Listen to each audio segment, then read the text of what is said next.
குருக்கள் மடம் மனித புதைகுழி வழக்கிலே இன்று 31/3/2026 இரண்டாவது நாளாக குறித்த புதைகுழியானது அகழ்வு நடவடிக்கைகளுக்கு உட்படுத்தப்பட்டுக் கொண்டிருக்கின்றது.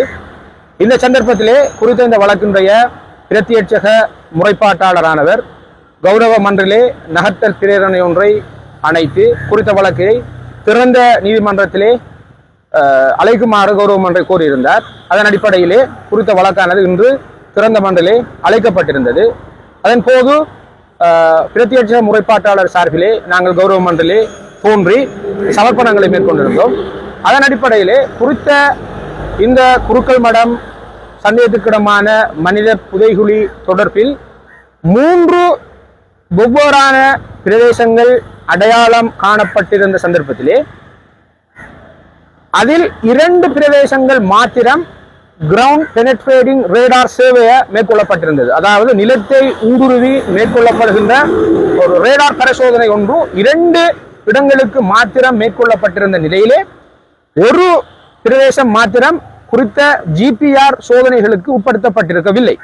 அந்த அடிப்படையிலே இன்று பிரத்யட்ச முறைப்பாட்டாளரானவர் கௌரவ மன்றை நகர்த்தல் பிரேரணை வாயிலாக அணுகி குறித்த ஜிபிஆர் பரிசோதனை மேற்கொள்ளப்பட்டிருக்காத 2015ஆம் ஆண்டு குறித்த ஜிபிஆர் சோதனையானது மேற்கொள்ளப்பட்டிருந்தது.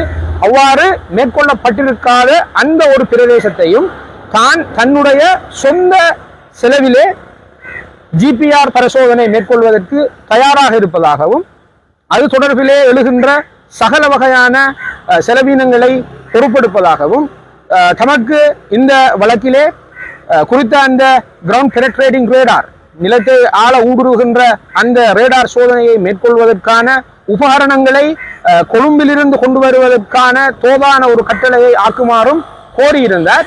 குறித்த இந்த வழக்கிலே பிரத்யட்ச முறைப்பாட்டாளரினுடைய சமர்ப்பணங்களையும் கோரிக்கைகளையும் கூர்ந்து அவதானித்த மன்றானது அதில் பொதிந்திருக்கின்ற நியாயத்துவங்களை கருத்திலே கொண்டு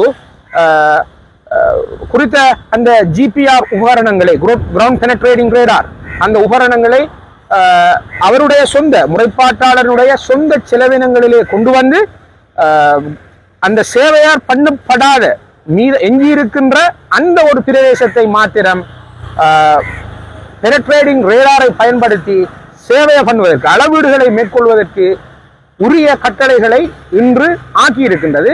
அந்த அடிப்படையிலே இன்னும் ஒரு சில தினங்களுக்குள்ளால் குறித்த அந்த நிறுவனத்தை இந்த முறைப்பாட்டாளர் அணுகி அவருடைய சொந்த செலவினத்திலே அந்த உபகரணங்களை கொண்டு வந்து மீதமாக இருக்கின்ற அந்த பிரதேசத்தையும் ஸ்கேனிங்குக்கு உட்படுத்த இருக்கின்றார் என்ற இந்த செய்தியை நாங்கள் இந்த சந்தர்ப்பத்திலே பதிவு செய்து கொள்ள விரும்புகின்றோம். முறைப்பாட்டாளர் அப்துல் மஜீத் முகமது ரவுஃப் சார்பிலே சட்டத்தரணி முபாரக் முஅஸ்ஸம்.